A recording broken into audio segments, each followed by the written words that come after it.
warahmatullahi wabarakatuh. Halo semuanya. Pada kesempatan kali ini saya akan menjelaskan hasil analisis dari buku yang berjudul Hukum Perdata, Hukum Perorangan dan Keluarga yang ditulis oleh B. Resti Nurhayati SHM Hum dan IGN Hartio Purwanto SHMH. Buku ini diterbitkan oleh Universitas Katolik Sugija Pranata pada tahun 2016 dan menjadi salah satu referensi penting bagi mahasiswa hukum dalam memahami dasar-dasar hukum perdata di Indonesia. Buku ini membahas secara sistematis tentang konsep dasar hukum perdata, mulai dari pengertian, sejarah, hingga penerapannya di Indonesia.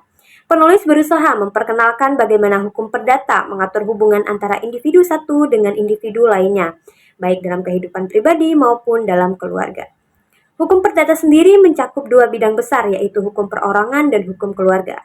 Hukum perorangan membahas tentang siapa yang dapat menjadi subjek hukum, termasuk manusia dan badan hukum, serta bagaimana hak dan kewajiban melekat pada masing-masing.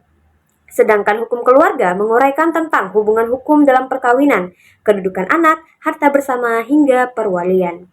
Secara garis besar, buku ini terbagi menjadi 3 bab utama. Bab 1. Pengantar hukum perdata. Di bagian ini dijelaskan pengertian hukum perdata menurut berbagai ahli, sistematikanya, serta sejarah dan perkembangan hukum perdata di Indonesia.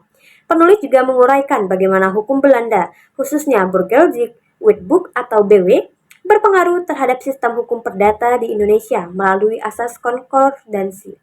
Namun, setelah Indonesia merdeka, sebagian besar isi KUH Perdata Belanda disesuaikan dengan kondisi masyarakat Indonesia melalui berbagai undang-undang baru, seperti UU PA, UU Perkawinan, UU Hak Tanggungan, dan UU Jaminan Fidusia. Bab 2. Hukum Orang dan Keluarga. Bab ini membahas siapa saja yang dapat disebut sebagai subjek hukum, yaitu manusia dan badan hukum. Dijelaskan juga tentang kecakapan hukum, pengampuan, perwalian, pendewasaan, serta domisili dan keadaan tak hadir. Penulis menegaskan bahwa hukum perdata tidak hanya mengatur hak, tetapi juga melindungi individu yang belum cakap hukum, seperti anak-anak atau orang di bawah pengampuan. Bab 3. Hukum Perkawinan Nasional. Bab ini mengulas konsep perkawinan dalam sistem hukum Indonesia, mulai dari pengertian, asas syarat, sahnya perkawinan, hingga akibat hukum terhadap suami istri, anak, dan harta bersama. Penulis juga menyoroti pentingnya asas monogami, perjanjian perkawinan, dan peraturan status anak sah maupun anak luar kawin yang diatur dalam Undang-Undang Perkawinan. Buku ini memiliki nilai akademik tinggi karena tidak hanya menjelaskan teori, tetapi juga menunjukkan perkembangan hukum perdata Indonesia dari masa kolonial hingga sekarang. Melalui berbagai contoh dan pasal, penulis menekankan bahwa hukum perdata terus bertransformasi mengikuti kebutuhan masyarakat dan nilai-nilai keadilan sosial. Yang menarik, penulis juga menguraikan pergeseran asas-asas hukum seperti dari asas askesis atau perlekatan tanah dan bangunan ke asas pemisahan horizontal dalam hukum agraria nasional. Dari sistem hukum kolonial menuju unifikasi hukum nasional yang menempatkan semua warga negara dalam kedudukan yang sama di depan hukum.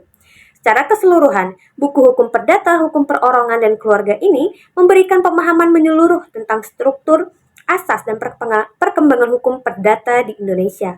Buku ini tidak hanya penting bagi mahasiswa hukum, tetapi juga bagi siapa saja yang ingin memahami bagaimana hukum mengatur hubungan antar individu dalam masyarakat dan keluarga.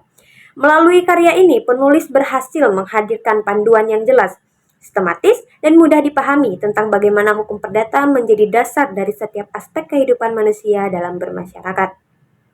Demikian penjelasan singkat dari hasil analisis buku Hukum Perdata, Hukum Perorangan dan Keluarga karya B. Resti Nurhayati dan IGN Hartio Purwanto. Semoga penjelasan ini bermanfaat dan membantu kita semua untuk lebih memahami pentingnya hukum perdata dalam kehidupan sehari-hari.